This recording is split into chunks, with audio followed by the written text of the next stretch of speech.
Boa noite a todos. Um prazer, uma alegria estarmos aqui de novo. Isso é sinal de que nós estamos, de acordo com a palestra que teremos hoje, não é necessário acordar, nós já estamos semi-despertos, porque estamos aqui, escolhemos estar aqui. Então, que na noite de hoje o nosso estudo seja coroado de êxito, que nós possamos apreender bastante as informações e os ensinamentos e pô-los em prática. Uma página do livro Semente de Felicidade, de Lorival Lopes.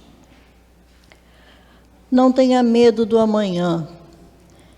Deixar-se levar pelo pensamento de que alguma coisa de ruim vai acontecer produz-lhe sensação desagradável e desperta outros pensamentos nocivos. Torna-o fraco, inseguro, desiludido. Você está seguro. Caminhe com a cabeça levantada e ânimo forte. Não fraqueje. A presença de Deus em você garante a continuidade da sua segurança. Sabendo que o amanhã está garantido, você dorme tranquilo e acorda em paz. É isso, né? No mundo que nós estamos vivendo hoje, que temos tantas notícias assim desagradáveis, né? Tantos prenúncios assim de vai acontecer isso, vai acontecer aquilo, a nossa segurança está em Deus, né? Com certeza, Ele está no controle de tudo. Então, na noite de hoje, vamos fazer a nossa oração, fechar nossos olhos, pedir a Jesus que nos abençoe, nos estimule ao aprendizado, que nos forneça meios de colocar esses aprendizados em prática e que nós possamos sair daqui hoje mais fortalecidos, mais felizes e mais contentes do que quando aqui entramos. Que assim seja, graças a Deus. E hoje nós temos a presença do nosso amigo Cláudio Conte, que vai fazer o estudo de necessário acordar. Então vamos ficar todo mundo acordado, né, Cláudio? Boa noite a todos. Que a paz do nosso mestre possa continuar conosco, nos auxiliando. Necessário acordar. Essa é a grande questão, porque nós pensamos, quem está dormindo aqui? Eu olhando, ninguém, pelo menos até agora, ninguém está dormindo. Pode ser que depois durma ao longo do estudo, né? Quando o palestrante é chato, dá vontade de dormir. A primeira palestra que eu fiz, era uma palestra às 8 horas da noite, numa quinta-feira. Então, é mais ou menos igual essa aqui, só que era numa quinta-feira. E era salão grande, e aqui tinha um degrau, então ainda ficava bem acima. Já sou alto, eu ficava bem acima do público, assim. E eu falando, eu vi as pessoas dormindo. Né? Tarde, quinta-feira, já perto do final de semana, as pessoas dormindo, e eu falando o que eu tenho que fazer para esse povo não dormir. Isso foi a primeira palestra que eu fiz, para vocês verem que não me traumatizou, que eu estou aqui até hoje, fazendo palestra. Então, dormir não me traumatiza, certo? E aí, o tema é necessário acordar. Eu sei que nós chegarmos aqui, falarmos que nós estamos dormindo, nós não percebemos as coisas, etc., precisamos estar atentos. E aí a gente passaria aqui 50 minutos falando que é preciso estarmos atentos. Mas eu prefiro trabalhar mais os processos. O que significa necessário acordar? Eu falo, precisamos acordar, e vocês vão pensar, e eu também, mas eu não estou dormindo. Então, o que significa esse necessário acordar? Então, por isso nós vamos tentar abordar assim o processo de despertamento para nós entendermos o que acontece conosco, porque que Emmanuel, isso é do livro de Emmanuel, porque que ele vem falar sobre é necessário acordar. Então, por que Emmanuel veio falar que é necessário acordar? Por que o centro selecionou esse tema para nós abordarmos? Né? Porque esse tema foi nos sugerido pela Casa Espírita. Então, é nesse sentido. E nada melhor do que para acordar, despertar assim, do que um bom desenho animado. eu acredito que todos conheçam que esse é o Pato Donald do Disney. E a pergunta que eu faço para vocês, que a grande maioria aqui conhece, né? Por que que ele usa toalha ao sair do banho e, em outros momentos, ele não veste calças? Quando nós nos damos conta, é isso que acontece.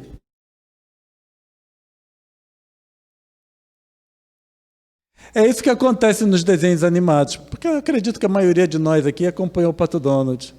E aí nós temos realmente um pato que normalmente ele não usa calças, mas quando sai do banho ele usa toalha. Nós também temos o Pateta e o Pluto, são dois cães, sendo que o Pateta leva o Pluto para passear, mas os dois são cães, certo? Só que um dos cães faz o papel de humano, consciente, e o outro, o cão, é simplesmente um cão. Vocês já pararam para pensar por quê? Sabem por quê? Porque alguém o quis. Certo? E o Walt Disney quis assim. Quem fez esses desenhos foi o Walt Disney. E ele quis assim. E ele quis assim, e ao longo do tempo nós fomos assimilando isso. E nós paramos de questionar. Porque isso começa quando nós éramos crianças, e aí nós vamos nos acostumando, vai devagarzinho, e nós deixamos simplesmente de questionar. E aí quando chega nessa idade, chega um indivíduo igual eu, que apresenta essas duas imagens, fala, por quê? Aí a gente fica, não é que é verdade? Por quê? Certo? Nós temos, na nossa visão, e aí nós vamos fazer uma alusão aqui com a questão da nossa visão, para depois nós levarmos isso para a nossa mente. Tá? Nós temos uma visão normal e nós temos uma visão com astigmatismo. Eu sei que a visão normal está aparecendo ali duas imagens do ar, mas é por causa do defeito do projetor, tá? Ali era para ser um A bem nítido, que é a visão normal. E a visão com astigmatismo, quem tem astigmatismo, é que tem uma visão dupla, certo? Aqui tem o defeito do projetor, novamente, não é culpa minha. Nem de vocês que estão achando que tem astigmatismo quando não tem. O que acontece? Na visão normal, nós vemos lá que a imagem da vela se forma no fundo do olho.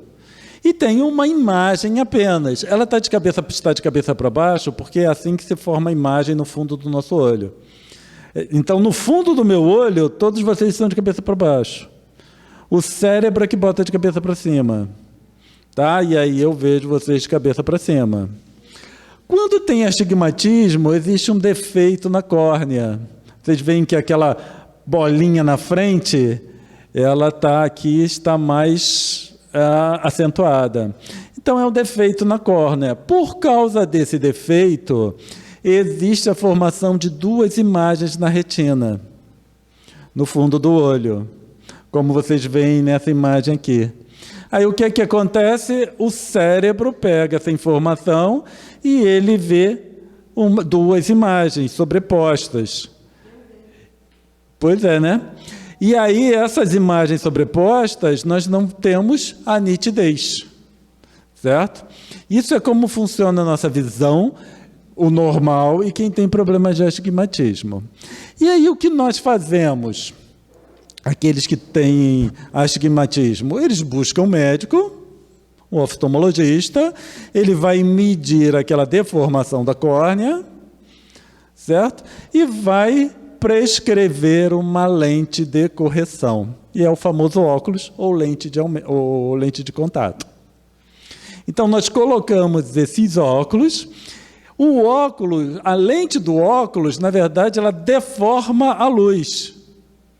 Só que ela deforma a luz em um sentido, e quem tem astigmatismo, o olho deforma no sentido contrário. E aí o que acontece? Um anula o outro. Quando um anula o outro, o que nós temos no fundo do olho, na retina, é a formação de uma imagem apenas, da imagem correta, e aí o indivíduo vê a imagem com nitidez. Certo? Então, o que nós temos, na verdade, é uma lente, que a gente chama de lente de correção, mas é uma lente que deforma a incidência da luz. Tá? Ela vai corrigir porque ela se sobrepõe à deformação que ocorre no olho. E aí o indivíduo enxerga de uma forma correta. Agora, quem nunca pegou o óculos, quando criança, por exemplo, pegou os óculos do pai, o óculos da mãe, colocou, e aí viu a imagem toda deformada, sem nitidez, veio todo embaçado. Ou então, quem usa óculos, que esqueceu o óculos, aí tem um colega que tem um óculos, me empresta teu óculos, aí coloca uma lente diferente, um grau diferente, e aí vê tudo embaçado, certo? Então, o que acontece é isso aqui. O indivíduo tem uma visão normal e ele coloca, então, uma lente. Quando a criança pega os óculos dos pais, o que vem é uma deformação da luz, como nós falamos que a lente promove uma deformação da luz, certo? Então, na retina, no fundo do olho, essa deformação, para quem tem a visão normal, vai se formar uma imagem dupla. E aí o indivíduo vê embaçado, certo? Vê uma imagem deturpada. É isso que acontece com a nossa visão. Só que os processos, eles são equivalentes. Não são iguais, mas eles são equivalentes. E o que acontece com a nossa mente é algo parecido, tá? Lembrando sempre que essa imagem que se forma no fundo do olho, ela é enviada para o cérebro, a mente processa e traz um significado. Isso vale para a imagem, como também para qualquer coisa que sensibilize nossos sentidos. Vocês estão ouvindo eu falar, chega no cérebro através dos ouvidos, a mente processa isso e traz um significado. Para quem está acostumado, por exemplo, com a doutrina espírita, nós falamos perispírito, o indivíduo já tem um significado, já sabe o que significa, e aí é vida que segue.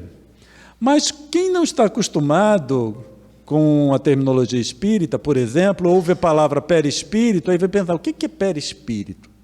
Eu lembro do meu tempo, a primeira vez que eu assisti uma palestra, o indivíduo falando de perispírito, falando, né, pronto, esse negócio de espírito já é complicado. Aí o indivíduo traz um perispírito. É um parente do espírito, é alguma coisa que o valha, né? Então, a nossa mente traz significados e nós interpretamos. Então, dependendo, por exemplo, da conceituação de perispírito que cada um tenha, quando nós ouvimos a palavra perispírito, uma ideia é formada na mente, certo? Nós concebemos uma ideia que vai depender de como o conceito de perispírito é interpretado pelo indivíduo. Isso significa que cada um traz a sua componente na interpretação daquilo que lhe chega através dos sentidos. Seja visão, audição, tato, de qualquer forma. E aí o que nós temos? Do lado direito, esquerdo de vocês, eu olho para minha esposa porque eu confundo direito ou esquerdo. Ela balançou a cabeça, eu sei que eu estou certo. Do lado esquerdo de vocês, temos ali a realidade, que é o mundo externo. Por mundo externo, não vamos pensar só as questões materiais, mas tudo e qualquer coisa que seja externo. Inclusive, isso, os conceitos que eu estou aqui falando, também faz parte do mundo externo. Quando eu falo faz parte para vocês, faz parte do mundo externo. Quando chega através dos ouvidos, vai para o cérebro, que vai ser interpretado pela mente, aí passa ao mundo interno. Então, quando nós falamos em realidade, nós só sabemos o que está dentro de nós. É a nossa realidade do mundo interno. Nossa realidade do mundo externo, ela não é acessível para nós. Eu sei que pode parecer estranho, certo? Mas tudo e qualquer coisa que vocês vivenciam faz parte do mundo interno. O mundo externo é o estímulo que vocês traduzem e interpretam segundo os conceitos que vocês trazem, que nós trazemos, certo? E isso é interessante porque nós falamos muito em realidade, mas nós não sabemos o que é realidade. A realidade é o mundo externo. E existe, hoje em dia, existe uma discussão muito grande com relação a essa realidade, né, que se nós formos falar, então, aí que dá um nó na cabeça, porque tem aqueles que consideram que a realidade, na verdade, não existe. Tá? E isso, a forma como nós interpretamos as coisas, é como se fosse uma lente mental. Aquela lente do nosso óculos, só que agora é uma lente mental, é como se fosse uma lente mental. E essa lente mental, ela é feita pela ação de complexos. Complexos são conteúdos da nossa mente. Tá? Se ficar muito complicado, levanta a mão que a gente repete e tenta explicar melhor. Nossa mente, ela é extremamente complexa, cheia de conteúdos. Esses conteúdos são os complexos, ou alguns desses conteúdos são os complexos. O que nós precisamos entender sobre complexo? É conteúdo da nossa mente, certo? Que não necessariamente nós temos acesso. Ponto. Só que esses complexos, enquanto conteúdos, eles exercem uma ação na nossa consciência, na forma como eu interajo com o mundo. É igual assim, mau exemplo, né? Estou exemplificando. Alguém fala alguma coisa para mim e eu acho que aquela pessoa foi grosseira, eu me magoo, e aí vem o outro colega e fala assim, Cláudio, né? Aquela pessoa não quis falar nada disso, ela só falou isso, aquilo. Aí eu falei, então tá, então aquela pessoa interfere na forma como eu enxergo aquela experiência que eu tive. Ou então também tem o contrário. A pessoa não fala nada demais, aí vem o outro e fala, Cláudio, você deixa aquela pessoa falar assim contigo? Você não se magoa? Você não se molesta? Aí eu já vou interpretar de uma forma deturpada aquela experiência. Só que nesse caso, não é uma outra pessoa que nos modifica a forma de interpretar, mas são os nossos próprios conteúdos, que nós chamamos de complexos. Então, a ação do complexo, nos casos de projeção, é quando nós projetamos qualidades nossas na nossa experiência externa do exterior, é como se fosse uma lente mental que deturpa a realidade. E aí nós já começamos a formar uma ideia. Eu deturpo a realidade. Eu e vocês. Eu posso afirmar porque isso é um processo típico de espíritos ligados ao mundo de expiações e provas. E eu sei que todos vocês estão ligados ao mundo de expiações e provas. Então vocês deturpam a realidade. Assim como eu também deturpo a realidade. Isso é algo que acontece conosco. Certo? Processo natural, não é patológico, é um processo natural. De acordo com a medicina, né? Nós podemos até dizer que para espíritos é um processo patológico porque nós estamos em uma condição anômala para a nossa condição de espíritos. Então nós temos uma lente, e aí eu já sei, pronto, eu tenho uma lente mental que muda a forma como eu interpreto a realidade. Quando eu sei disso, o que significa? Que eu preciso estar atento, porque eu interpreto a realidade de uma forma equivocada. Então eu já começo a precisar estar atento. Tá?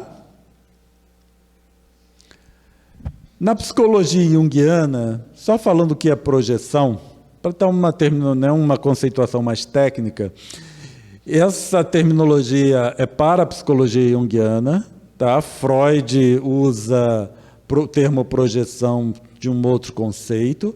Esse aqui é para Jung, pai da psicologia analítica.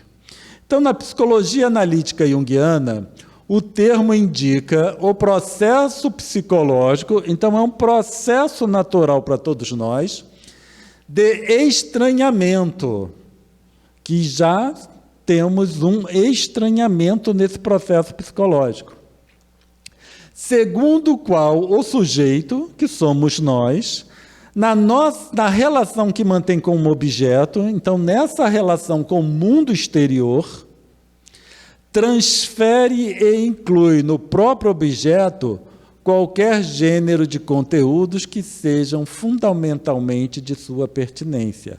Isso significa que nessa relação com o mundo exterior nós transferimos qualidades que existem em nós. Tá?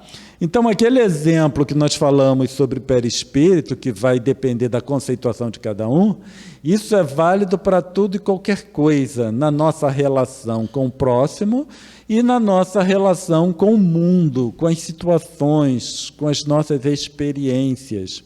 Então, nós projetamos aquilo que nós temos. E aí, o que significa? Que nós moldamos segundo os nossos próprios conteúdos, que não necessariamente conhecemos enquanto encarnados. Ficou claro? Está ficando claro? Não ficou claro?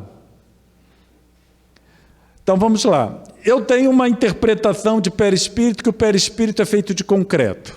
Vamos supor, tá?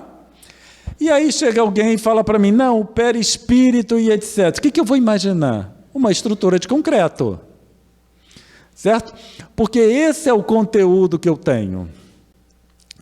Aí eu falo, como é que pode um espírito se mover daqui para ali se ele tem uma estrutura de concreto? Aí vocês vão falar, o Cláudio acha que o perispírito é feito de concreto. Então nós precisamos esclarecer o Cláudio. Cláudio, vem cá. O perispírito, ele não é feito de concreto. Ele é, inclusive, de uma matéria mais sutil do que a nossa. Ele é mais leve, etc, etc. Aí você fala, entendi. Aí, da próxima vez que eu ouvir a palavra perispírito, eu já vou colocar ali a qualidade que existe em mim em termos conceituais. E aí fala perispírito, eu já penso em um corpo mais sutil, que é o que acontece quando eu falo perispírito para vocês. Ficou claro agora? E só que isso é válido para aqueles que se magoam muito, para aqueles que se ofendem, para aqueles que são orgulhosos, para aqueles que são egoístas. Tá? Então, o perispírito como concreto, vocês vão extrapolar e pensar naquele indivíduo que é egoísta, aquele indivíduo que é orgulhoso. Então, ele põe uma lente de orgulho em tudo aquilo que ele vivencia. E é por isso que o orgulhoso, em tudo que ele faz, se expressa o orgulho. Isso é válido para todas as nossas qualidades, sejam elas boas ou ruins. Tá? Inclusive o indivíduo caridoso. O indivíduo caridoso, tudo que ele faz é permeado pela qualidade da caridade. Melhorou agora? Ficou mais claro?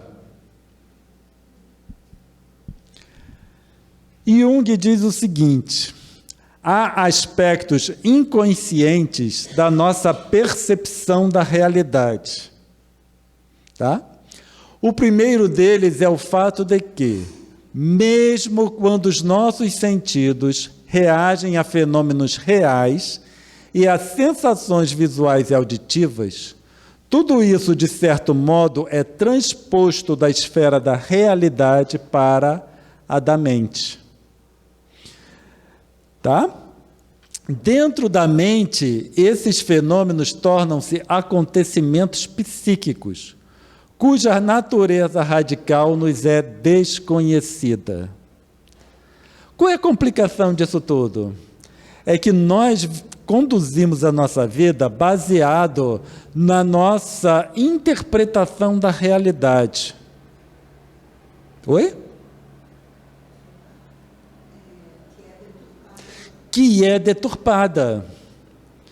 A grande questão que nós precisamos entender, essa conceituação técnica toda, né, a gente só precisa ver o seguinte: por isso que eu faço parte de um mundo de expiações e provas.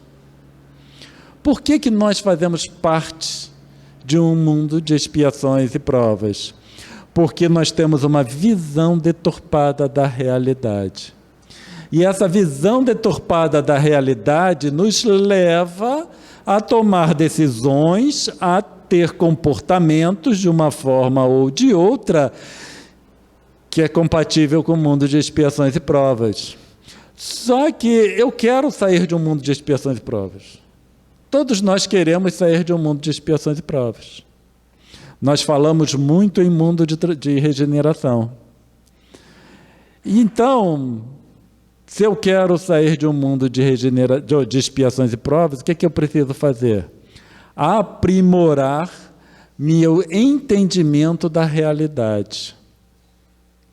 E eu melhoro o meu entendimento da realidade nessa comparação entre o mundo externo e o mundo interno. Por isso que quando nós estudamos a doutrina espírita, isso é válido para qualquer coisa, mas nós vamos trazer para a doutrina espírita. O Pentateuco é a base dos nossos estudos, que foi trazido pelos espíritos. Se eu escrevo um texto, certo? Sobre qualquer tema da doutrina espírita, o que aquilo significa? Que esse texto está interpretado pelas minhas projeções. Tá certo? Aí, qual é o alerta que fica? O Pentateuco deve ser sempre a referência dos nossos estudos espíritas. Vocês podem até estudar textos que eu escrevi, por exemplo, palestras que eu faço. Eu e qualquer um. Mas precisa contrapor com a doutrina, com a codificação kardeciana. E quando nós estudamos a codificação, primeiro, nenhum livro substitui a codificação. Nenhum. Certo? Porque qualquer livro está deturpado. Inclusive, as minhas palestras são deturpadas. Porque eu estou sujeito a isso aqui também. Então, nós precisamos sempre ter como referência a codificação kardeciana, porque ali é a base. E quando eu estudo a codificação, eu devo procurar ter a mente o mais livre possível de preconceitos, que é para eu poder buscar o ensinamento mais correto. Só assim nós vamos caminhando no nosso entendimento da codificação kardeciana. Dessa forma, a projeção é uma espécie de ilusão de ótica. Aí vocês veem por que nós começamos a apresentar o nosso estudo com olho, certo? Visão normal e astigmatismo. Porque isso foi tirado do dicionário junguiano, de psicologia analítica. É como se fosse uma ilusão de ótica. O efeito que acarreta é similar, uma deturpação da realidade. Enquanto tal, altera a linha de demarcação entre dois objetos. Dois objetos é o mundo exterior e o mundo interior. Então, esse processo de projeção, ele altera essa relação. O mundo exterior não é exatamente igual ao meu mundo interior. Certo? Novamente, isso é que caracteriza nós, espíritos ligados ao mundo de expiações e provas. Muitas vezes nós nos perguntamos, por que eu estou ligado ao mundo de expiações e provas? Porque eu não tenho uma relação muito boa com a realidade. E aí nós vemos, eu não sou egoísta, eu não sou orgulhoso, mas muitas vezes pensamos assim a respeito de nós mesmos, porque nós não temos uma análise adequada sobre as nossas ações. Eu posso achar, e nós vemos muitos companheiros se achando muito caridosos, certo? Mas o alerta é, se o indivíduo se acha muito caridoso, toma cuidado que isso é uma ação do orgulho. Então é uma lente desse tipo que está causando uma ilusão de ótica. Está ficando claro? Quem diz sim, eu acredito, e quem fica quieto, eu acho que é só tímido. Tá? Naquele pessoal é tímido, aí, então eles não estão fazendo sim, mas está ficando claro. Nesse sentido, qual é o problema? Qual é a questão? Essa é a retirada das projeções. Quando nós pensamos em é necessário acordar, deixa eu ver se está aqui, não está aqui, que eu mudei os slides e não trouxe para cá. Quando nós pensamos em necessário acordar, nós precisamos pensar em retirada das projeções, ao menos diminuir as projeções. Certo? Por que significa quando eu estou dormindo? Quando eu estou dormindo, que eu estou sonhando, eu não estou interagindo com esse mundo aqui. Eu posso estar interagindo com outro mundo, ou então apenas sonhando mesmo, sonhos que não é vivência. Nem todos os sonhos são vivências espirituais. Então, eu posso apenas estar sonhando. E nesses sonhos, eu estou tendo a minha vivência, que é uma imagem, que é uma situação, seja ela qualquer. Quando nós pensamos em necessário acordar, então, eu estou dormindo, tendo meu sonho lá, posso estar sonhando que eu estou na praia, e de repente o alarme toca que eu preciso acordar para enfrentar a realidade, que é acordar de manhã cedo, tomar banho, escovar dente, tomar café e trabalhar. Ou seja, lá ir para a escola, ou seja o que for. Então, a necessidade de acordar é entrar com a realidade. No cotidiano, nós consideramos a realidade essa nossa vida. Quando nós trazemos o necessário acordar para esse estudo que nós estamos fazendo, já é uma retirada das projeções. Já é nós tirarmos aquela lente mental, ou pelo menos mudarmos o grau, que deturpa muito, vamos começar a deturpar cada vez menos.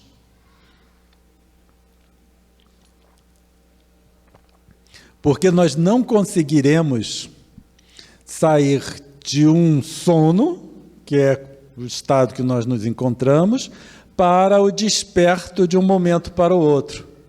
Primeiro, nós não aguentaríamos a realidade. Essa que é a grande questão. Nós pensamos que aguentamos, mas não aguentamos. E muitos desses processos de projeções é decorrente do fato de nós não aguentarmos a realidade. E aí a gente pensa, mas por que esquecimento do passado quando eu reencarnei?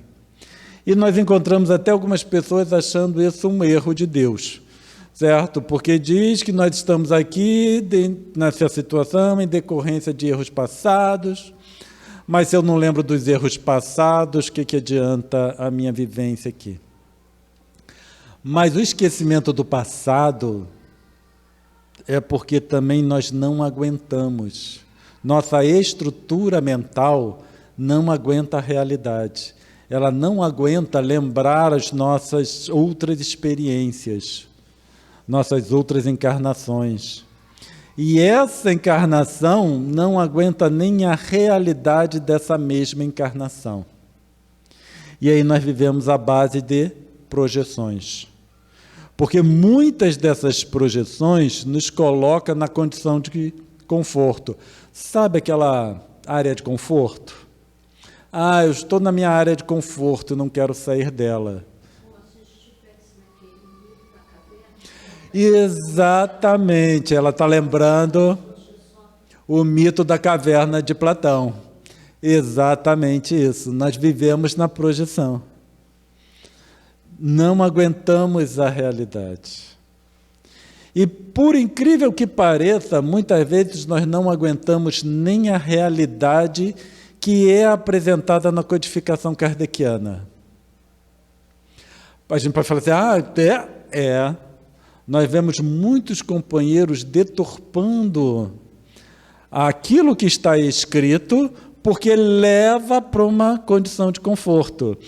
Qual é a condição de conforto? A de vários séculos e séculos e séculos do cristianismo convencional, que trouxe aqueles conceitos.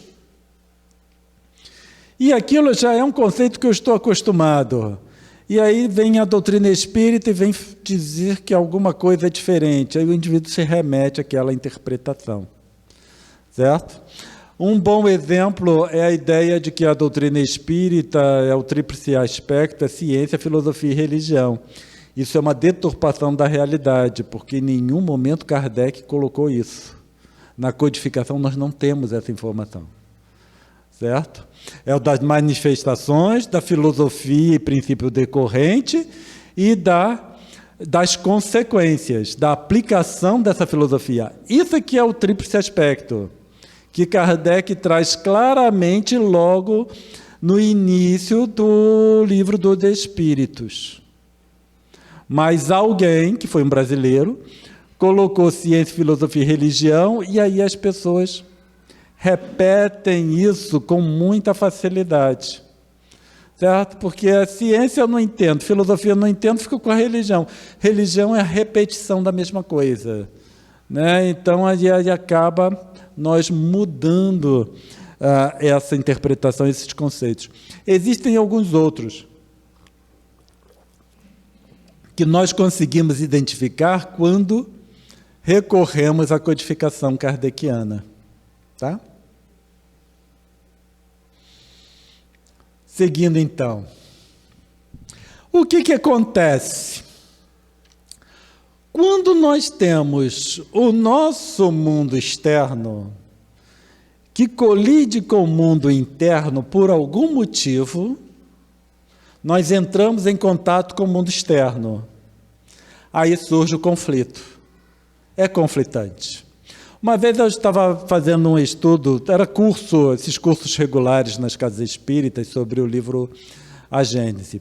E nós estávamos falando, nem lembro mais porquê, nós viemos falar da virgindade de Maria, né, que é a concepção de Jesus, foi uma concepção normal como todos nós, como ocorreu com todos nós. E alguém levantou o dedo e falou assim, não, Cláudio, Maria, a concepção de Jesus não foi igual à nossa, porque Maria não teve a relação sexual. Eu falei, não, isso aí é uma história que foi trazida, né, pelos católicos, etc., pela igreja, mas a concepção de Jesus foi normal, como todos os outros. Aí ele virou para mim e falou assim, Cláudio, eu prefiro acreditar que não seja. Eu prefiro acreditar que seja uma concepção imaculada. Eu falei, então tá ótimo. Se você prefere, tá bom, então eu não discuto mais. Porque a partir do momento que você insiste, entra esses conflitos de uma forma que o indivíduo não consegue mais trabalhar. Um exemplo, uma vez eu estava assistindo um vídeo de um professor da Universidade do Paraná falando sobre essas projeções, e ele usou como exemplo a Terra plana. Vocês já ouviram falar que tem pessoas que acreditam que a Terra não seja redonda, mas seja uma Terra plana. E ele estava falando que essa interpretação da Terra plana é uma projeção, porque muitas vezes nós não entendemos. Como é que o indivíduo acredita que a Terra é plana? Se já existem várias comprovações de que ela não é plana, ela é redonda, por causa das projeções. No material dele, existem conteúdos que deturpam a realidade, e ele enxerga a Terra como se fosse plana. Mesmo a comprovação científica, ele interpreta como se fosse plana. Aí nós falamos, interpretar a Terra sendo plana é um absurdo.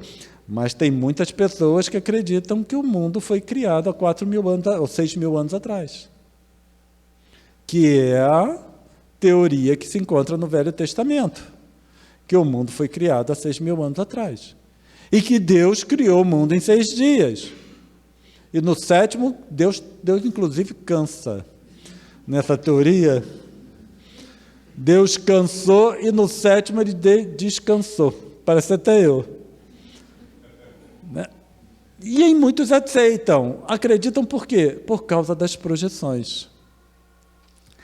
A Terra plana, a Terra redonda, eu consigo ver a projeção do indivíduo. A projeção do indivíduo eu vejo com mais facilidade. A projeção do outro. Eu enxergo com mais facilidade. Mas as minhas projeções eu não enxergo. Tá? Então, é muito fácil, por exemplo, nós acharmos engraçado alguém que pensa que a Terra é plana. Mas e as minhas projeções? Só que eu posso ter uma projeção que vocês conseguem enxergar que é uma projeção, e vocês acham engraçado. Então, da mesma forma que eu estou aqui, posso estar rindo do indivíduo que acredita que a Terra é plana, e vocês interiormente estarem rindo de algo que eu acredito, em decorrência de uma projeção minha, que eu não consigo enxergar. Só que da mesma forma que eu tenho as minhas projeções que eu não enxergo, vocês têm as projeções de vocês, que vocês não enxergam. Certo? Dá para entender a confusão? Agora a gente entende por que isso aqui é um mundo de expiações e provas. E por que Emmanuel nos diz, é necessário acordar, é necessário sair desse mundo de projeções. Só que, como nós falamos, quando nós entramos em contato, nós entramos em conflito.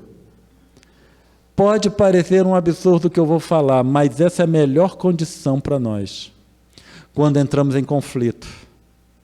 Porque quando eu entro em um conflito acerca de um tema qualquer, isto significa que eu estou contrapondo o mundo externo com o mundo interno. É a melhor condição. E aí, nessa contraposição, que eu sinto um conflito, eu sinto um desconforto, um palestrante está aqui, fala alguma coisa que gera um desconforto em nós, aí é o momento que nós temos 2 opções, ou aceitar ou recusar, considerando que o indivíduo está correto.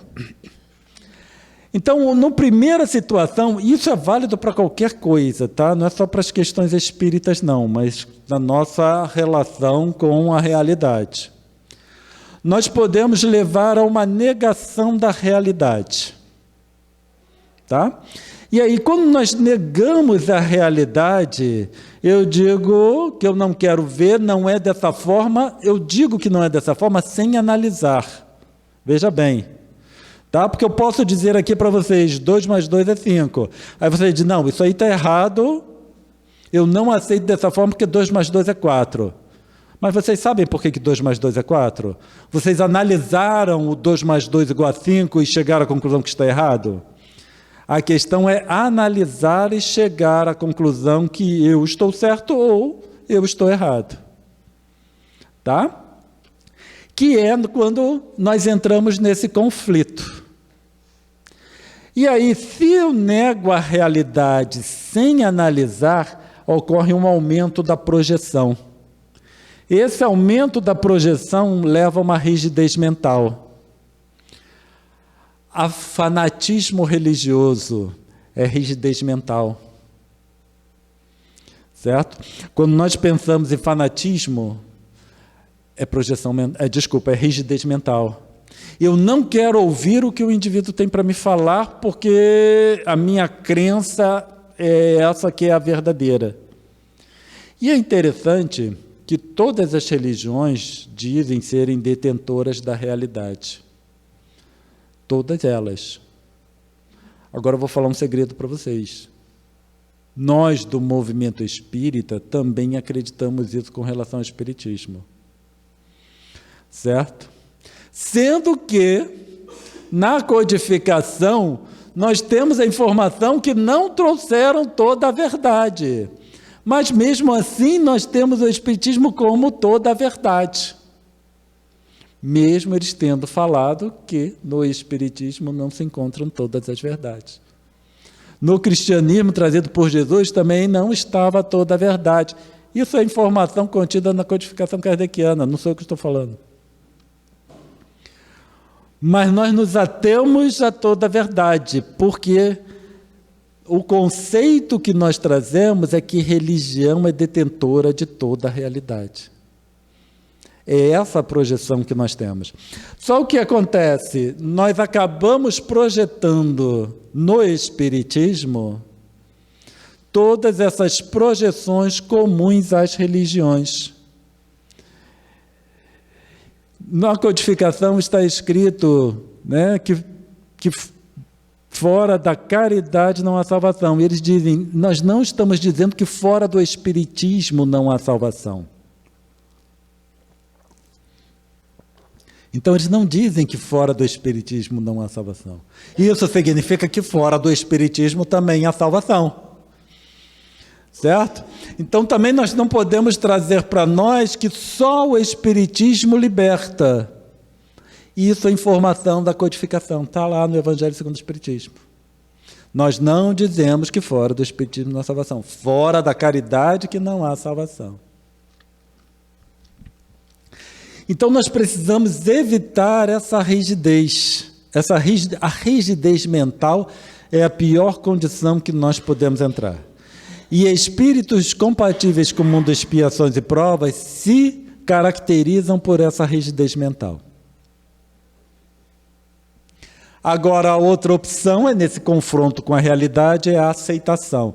A aceitação, quando eu falo aceitação e rejeição, é sempre decorrente de uma análise, tá?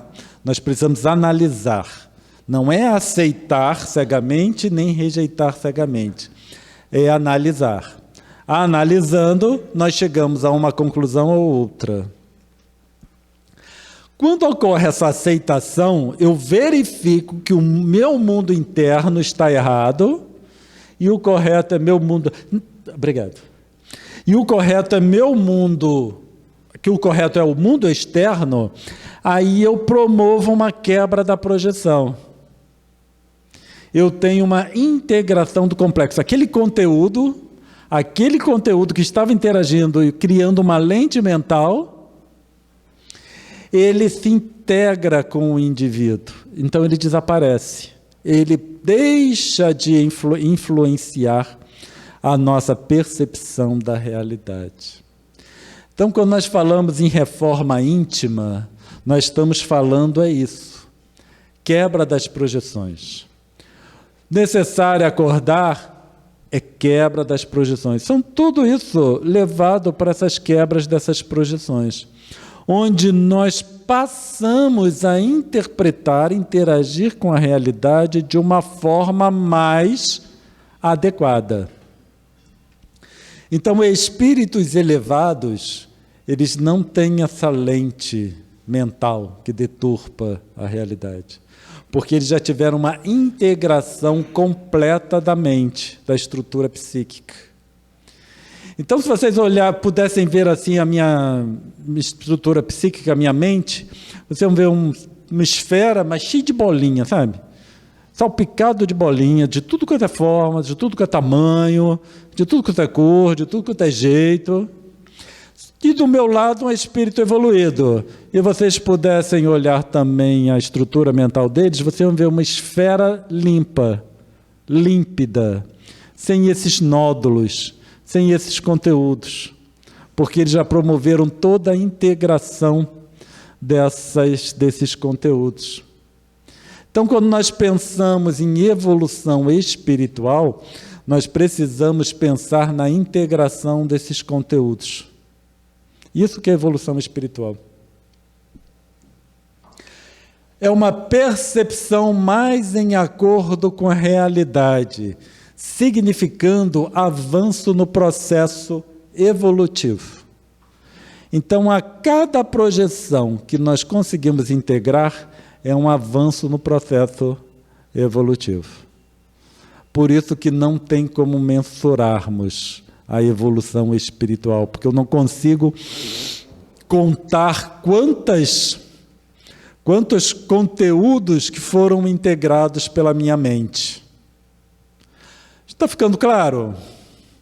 Sim, sim, sim, sim, sim. Obrigado. Confronto com a realidade. São os exemplos. Jesus é um espírito. A projeção que Jesus é Deus. Nós aqui falamos, Jesus é um espírito, não é Deus, é tranquilo, porque isso já foi trabalhado aqui na Casa Espírita. Pela doutrina espírita, isso já foi trabalhado. Então, nós aceitamos muito facilmente. Jesus é um espírito, tá, Jesus não é Deus, tá. Mas se eu chegar numa igreja católica e falar, Jesus não é Deus, Jesus é um espírito, é irmão meu. Olha o que eu estou falando. Eu estou colocando Jesus e eu no mesmo patamar, na mesma condição. Ele é um espírito, eu sou um espírito. Vocês podem imaginar a ofensa que isso seria? Certo? É uma ofensa grave. Só que nós também nós precisamos sempre lembrar que nós trazemos também esses conteúdos. Meu filho se diz ateu.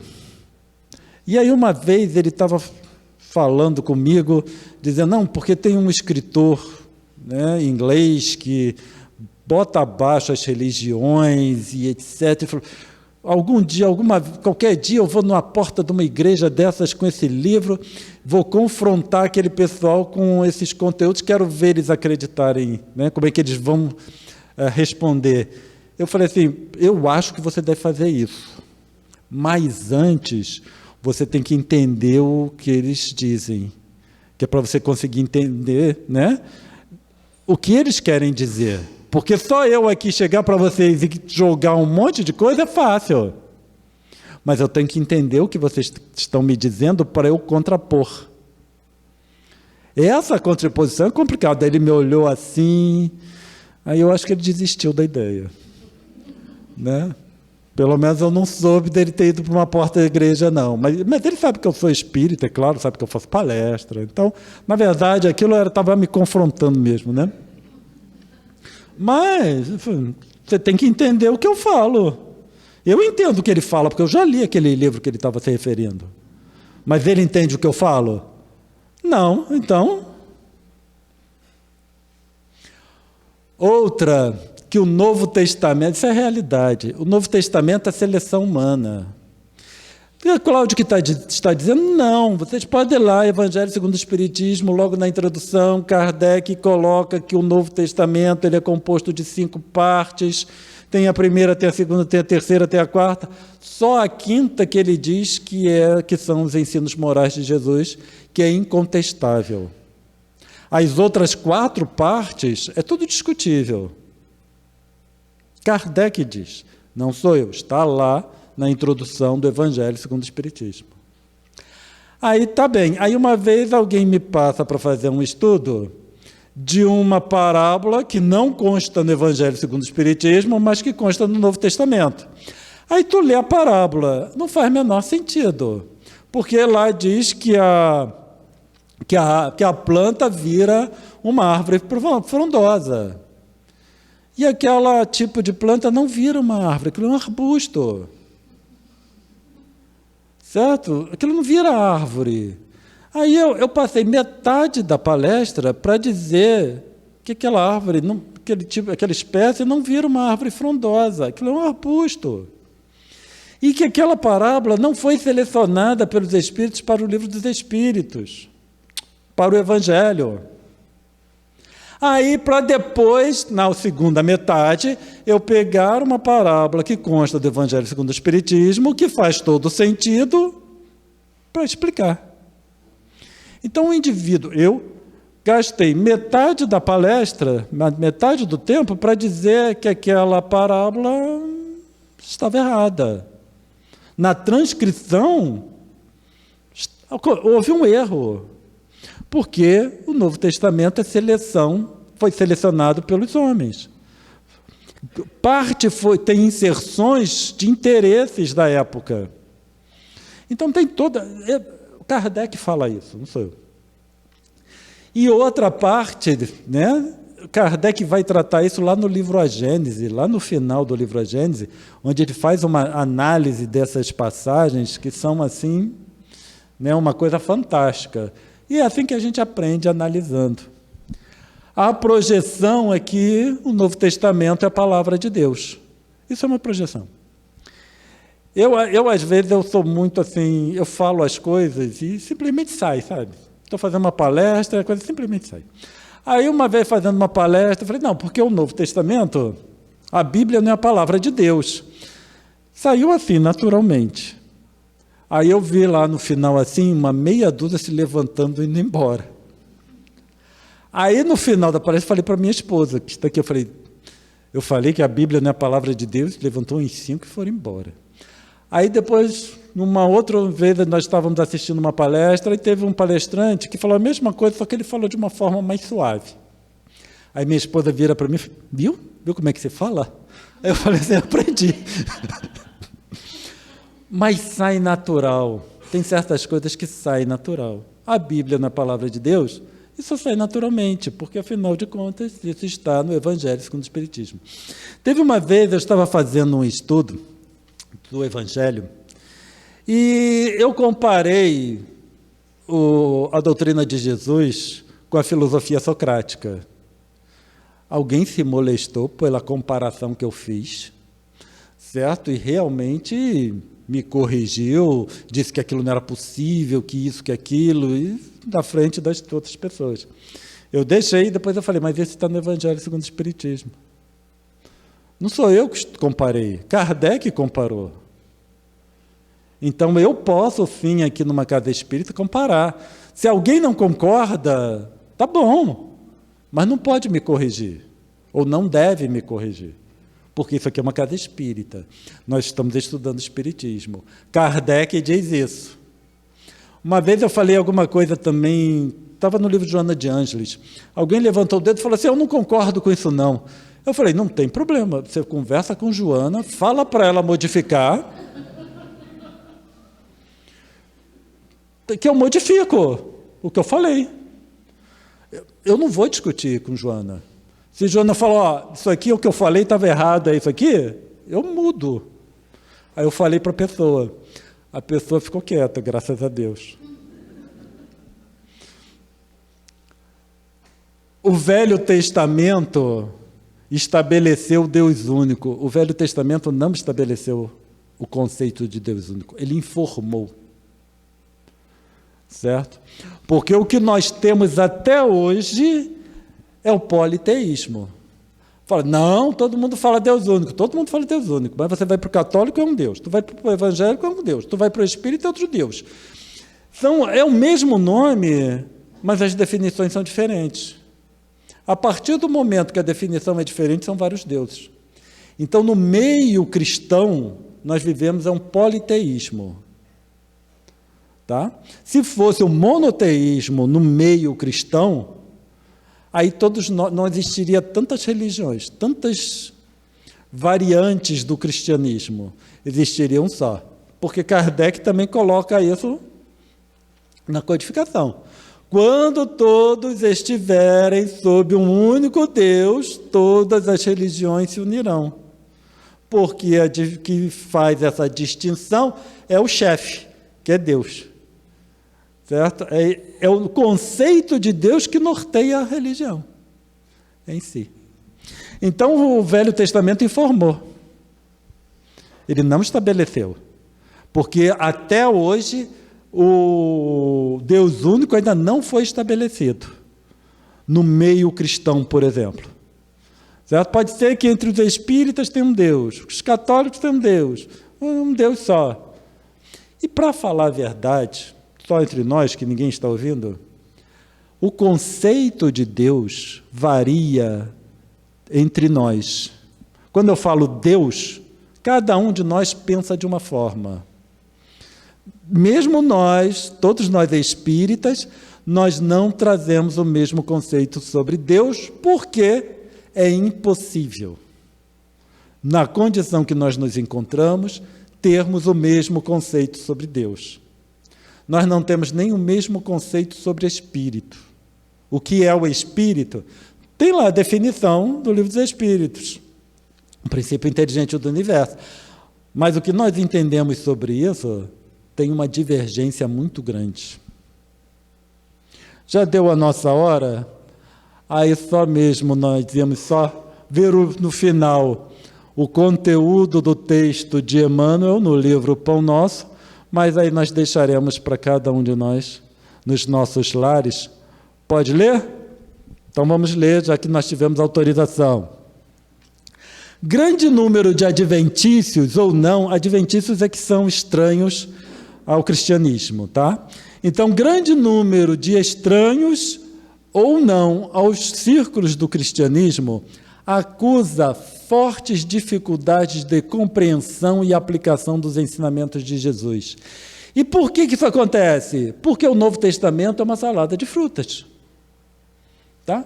Novamente, não sou eu que estou dizendo, Kardec que diz. É muito confuso aquilo. Eu fui católico, estudei o Novo Testamento, nunca entendi aquilo. Tornei espírita, peguei o Evangelho segundo o Espiritismo. Passei a entender tudo. Alguns encontram obscuridades no texto, eu sou um que encontrei. Outros perseveram nas questiúnculas literárias, aquelas discussões do que está escrito. O que é interessante é que nós vemos companheiros nossos se debatendo sobre essas questiúnculas literárias de conteúdos que Kardec disse que é questionável. Então, eu vou ficar aqui me debatendo com vocês sobre algo que Kardec disse que é questionável. E aí eu entro nesse debate, por quê? Por causa do orgulho. Porque eu tenho que saber mais que vocês. Só que aí entra o orgulho de vocês que tem que saber mais que eu. E aí a gente entra naquele debate de interpretação. Aí, se o indivíduo é reconhecido, a gente acaba aceitando o que ele falou. Mas é só. Inquietam-se, protestam e rejeitam o pão divino pelo envoltório humano de que necessitou para preservar-se na terra. Então, Emmanuel vem dizer para nós que no Novo Testamento tem o envoltório humano. Isso é informação da codificação também. No Evangelho segundo o Espiritismo, eles falam com todas as letras que teve a participação humana, que ali se encontram vários erros. Certo? Está lá. Então, teve o envoltório humano para preservar-se na terra. Eu entendo isso. Tá? Que foi necessário, só que hoje nós deveríamos estar estudando o Evangelho segundo o Espiritismo, uma outra condição. Que foram, já que eu sou espírita, eu me atenho ao Evangelho segundo o Espiritismo. O Evangelho segundo o Espiritismo, para a conceituação trivial, é um evangelho apócrifo. É que às vezes a gente não pensa nisso. Mas os canônicos são só 4. Os outros todos são apócrifos. Só que quem selecionou os canônicos não diz nada para mim. Para mim não é importante isso. Não são referência. Então, eu deixo de considerar canônico apócrifo, isso aí para mim deixa de existir. Sem contar que essa história de evangelho, dos evangelhos, é bem mais complexa do que se pode imaginar. Grandes massas, supostamente, atenção para o supostamente religiosas, vão sendo conduzidas através das circunstâncias de cada dia, quais fileiras de sonâmbulos inconscientes. Esse povo está acordado, certo? Eles não estão dormindo, eles estão acordados, mas estão acordados com as suas projeções. Só que é importante lembrar que Emmanuel está falando isso para nós espíritas. Emmanuel não falou isso para os católicos, nem evangélicos, nem nada. Então não adianta pegar isso, ele está falando isso para os católicos vivem assim, os evangélicos vivem assim. Não, ele falou isso para nós espíritas, nós temos que trazer para nós. Jogar para o outro é fácil. É isso que a gente vem fazendo há muito tempo. Fala-se em Deus, em fé e em espiritualidade, qual se respirassem na estranha atmosfera de escuro pesadelo. É que nós estávamos falando agora sobre Deus, né? Cada um tem o seu Deus. Sacudidas pela corrente incessante do rio da vida, rolam no turbilhão dos acontecimentos, enceguecidos, cegos, dormentes e semi-mortas, até que despertem e se levantem, através do esforço pessoal, a fim de que o Cristo as esclareça.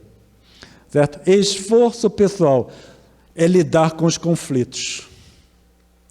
Só lidando com os conflitos é que Jesus será capaz de nos esclarecer. Porque a informação que Jesus trouxe está aí desde há 2000 anos. A codificação já está aí há quase 200 anos. Então, nós precisamos acordar no sentido de entrar em contato com a informação da forma mais correta que nós conseguimos. Que a paz do nosso Mestre Jesus possa nos auxiliar nessa nossa caminhada, nesse despertamento. Muita paz a todos. E aí, como é que está a nossa cabeça diante de tudo isso que a gente escutou? Em conflitos, né? É interessante, né? Porque a gente tem que ter, eu falo muito isso, pé no chão, saber onde nós estamos, né? Nós estamos num planeta de provas e expiações. Então, imagina a cabeça da gente, né? Quantos conflitos que nós trazemos dessa vida e outras vidas. E por isso explica muito a questão do preconceito, né? Essas lentes que nós temos, né? E nós temos preconceito de tudo, porque isso está dentro da gente. E aí tem que ter a instrução, né? A reflexão, o entendimento, para ir quebrando essas barreiras, né? Então é muito complexo. Aí eu digo, quem somos nós, né? A gente mesmo não se conhece. Quais são as lentes que nós usamos diante do mundo? E essas lentes, muitas das vezes, são uma lente de proteção, né? Tipo lente solar, para a gente não enxergar muito bem. Confuso, né? Mas isso aí só reforça a necessidade da gente evoluir, de estudar, né? E graças a Deus nós temos uma doutrina que vem quebrar essas barreiras e que muitas das pessoas não conseguem entender, né? Porque é difícil você mudar conceitos, né, de uma hora para outra. Então, meus irmãos, Deus está preparando esse mundo, né, esse momento, o nosso planeta, para nós renovarmos a nossa visão em relação às coisas, né? Em relação a preconceito de todos os tipos, coisas milenares que trazemos dentro da nossa alma, para podermos enxergar melhor a realidade com calma, né? Porque a gente também não pode se machucar. Então é hora de desenvolver aquilo que o nosso mestre falou sobre a questão da humildade, né? Lavar a nossa alma, os nossos olhos, né? Da forma mais simples possível. O menos é mais, né? Como dizem, né? E mais do que nunca, dentro da nossa realidade, precisamos nos tornar humildes, simples, né? Como Jesus falou, para podermos ter uma postura diante da vida de uma forma mais adequada e se colocando no lugar do outro, tendo a empatia, sabendo que a nossa cabeça é complexa do outro também. Então, precisamos viver num mundo com mais paz. E essa tem que ser a nossa proposta aqui na Terra. Que assim seja, é a batalha, né? Não estamos reencarnados à toa. Vamos lá, nós vamos conseguir, né? Graças a Deus. Bem, meus irmãos, vamos fazer as nossas orações, que isso não tem erro.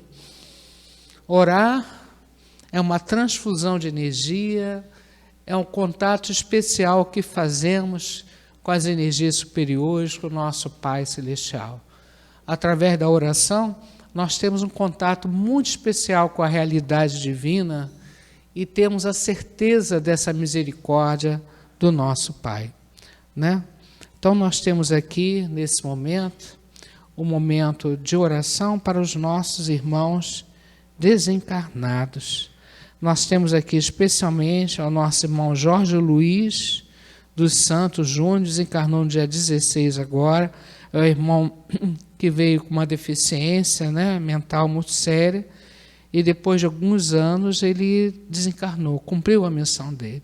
Então, que ele seja bem recebido no plano espiritual, depois dessa batalha tão grande, abençoando a ele e abençoando aqueles que ficaram, né, com muita luz, com muita paz.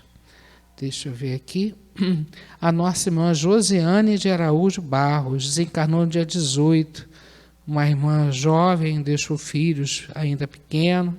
Então, nessa hora, a gente pede a Nossa Senhora que abençoe essa mãe e essas crianças que ficaram, a família, levando muita paz, muita harmonia. Tudo tem uma razão de ser, um momento certo, né? Mas sempre é delicado essa situação. Então, pedimos por esses irmãos, por todos os nomes que nós colocamos na caixinha de prece, por todos os nomes que estão na nossa mente, no nosso coração.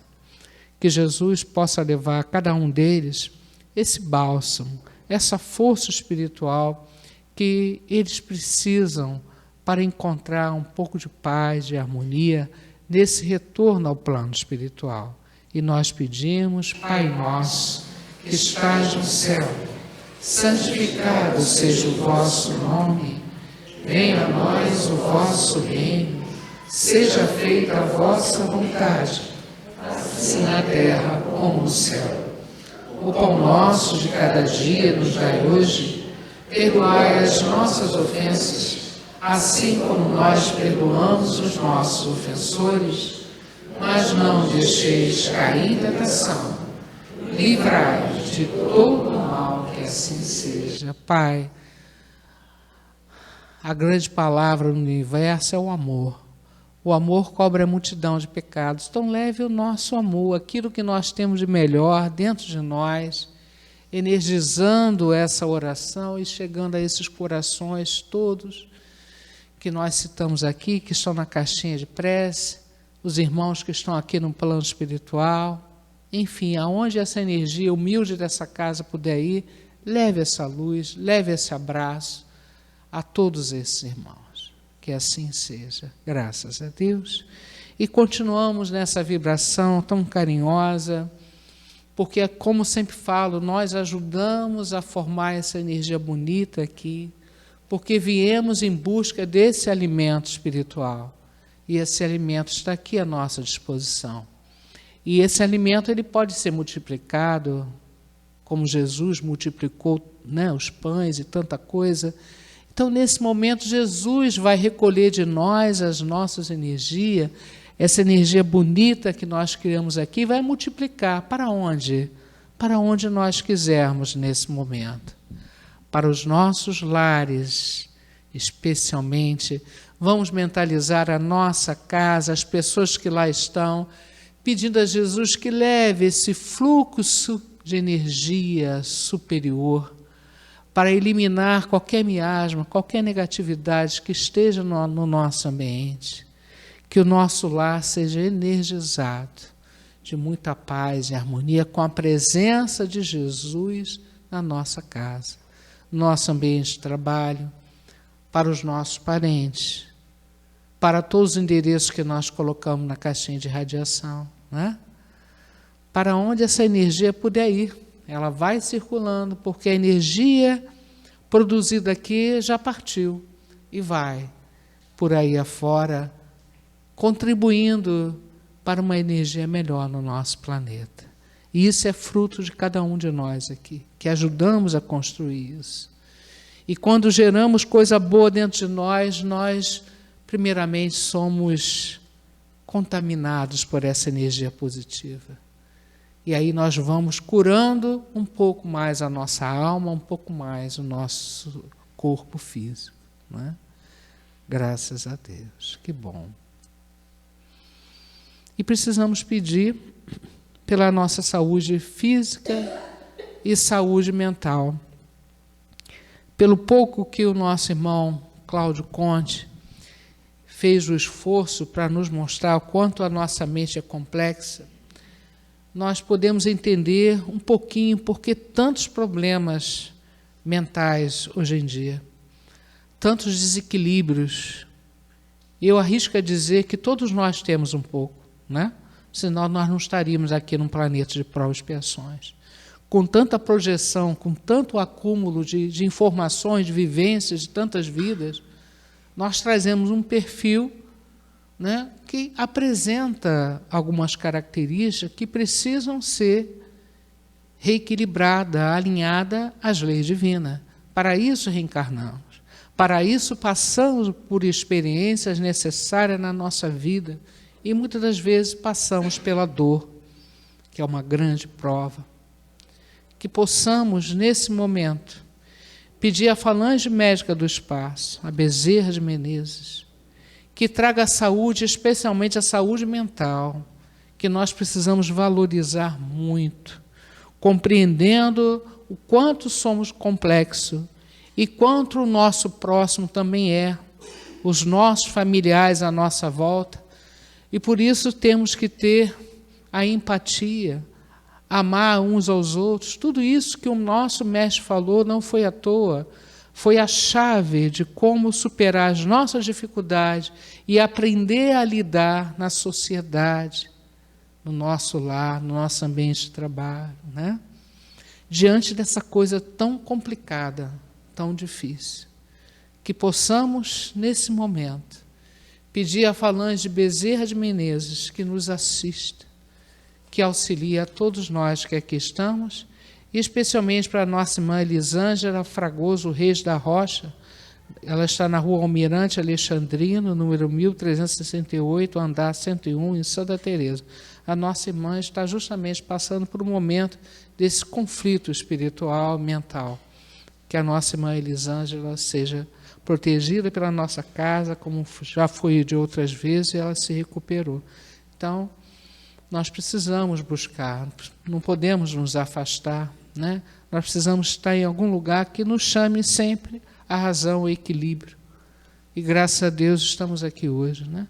Então pedimos aos amigos espirituais, que nos conhecem profundamente, sabe da nossa realidade espiritual, que venha nos curar, que venha retirar de nós todo o mal, tudo aquilo que nos incomoda, todo esse lixo mental que jogamos para trás na nossa mente, né? No nosso interior, e que deturpa a nossa visão para o mundo externo, né? Então vamos pedir, vamos, Jesus, passear na minha vida.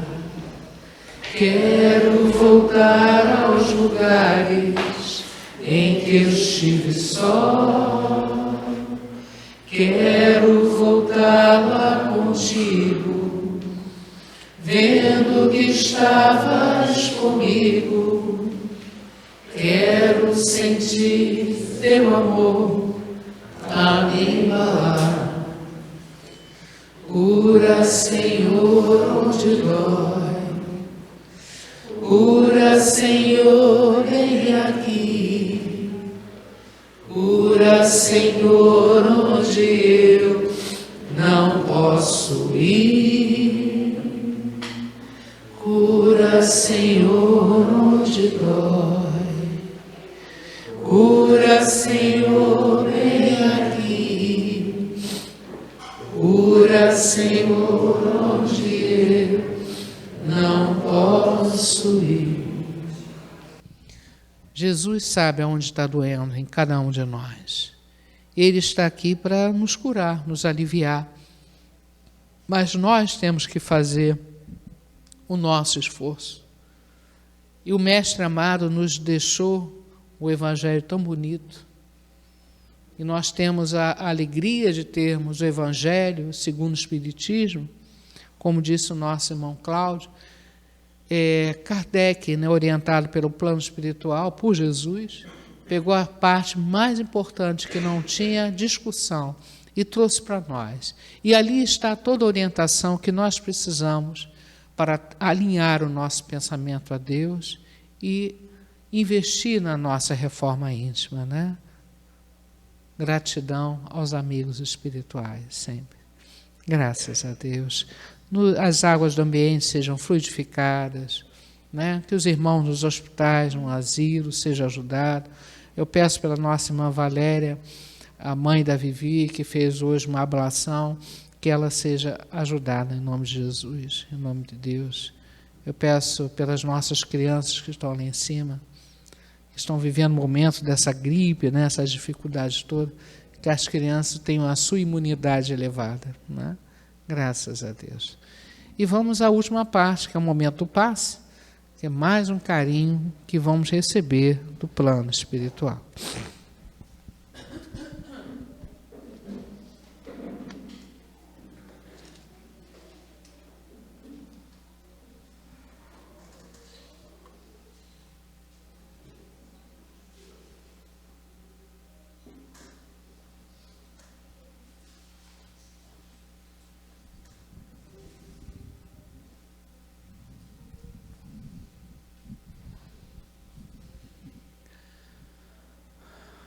Que as energias superiores venham até nós, reequilibrando os nossos centros de força, harmonizando a nossa mente.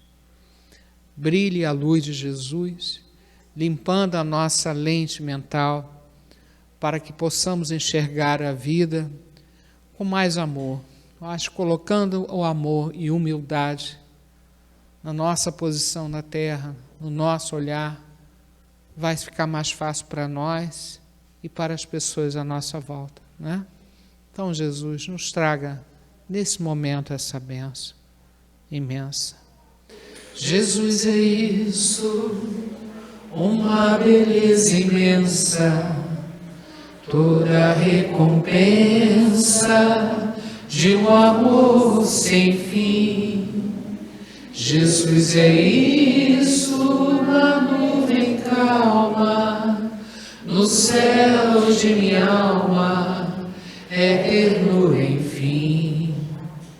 Jesus, é isso, estrela matutina, luz descortina, um sonho encantador. Jesus, é isso, fonte de ternura, lágrimas que é pura, paz do meu amor. Jesus, seja uma noite abençoada para cada um de nós. Muito trabalho pela frente, muita reflexão, muito despertar, acordar para a vida, refletir sobre as nossas atitudes e buscar a paz na nossa vida. Obrigado pela oportunidade de estarmos aqui hoje, de estarmos nesse contato com as energias superiores, alimentando a nossa alma. Obrigado aos mentores da casa, aos nossos anjos da guarda, aos nossos espíritos amigos, aos grupos do 100. Abençoe nosso irmão que está fazendo a viagem retorno ao seu lar, né? Que ele seja envolvido em muita luz, a viagem de paz. E todos vocês que retornem aos seus lares com muita alegria no coração, com muita leveza, com muita determinação de seguir a Jesus. No final, tudo é muito simples. É trazer o amor para a nossa vida, para as nossas palavras, para os nossos pensamentos, né? Nós que complicamos um pouco as situações, né? Vamos chegar junto com Jesus, agradecer e pedir pela nossa terra escola querida, nosso Brasil, nosso Rio de Janeiro, por todos nós. Obrigado, Senhor. E pedimos permissão, então, para encerrarmos os trabalhos dessa noite. Graças a Deus.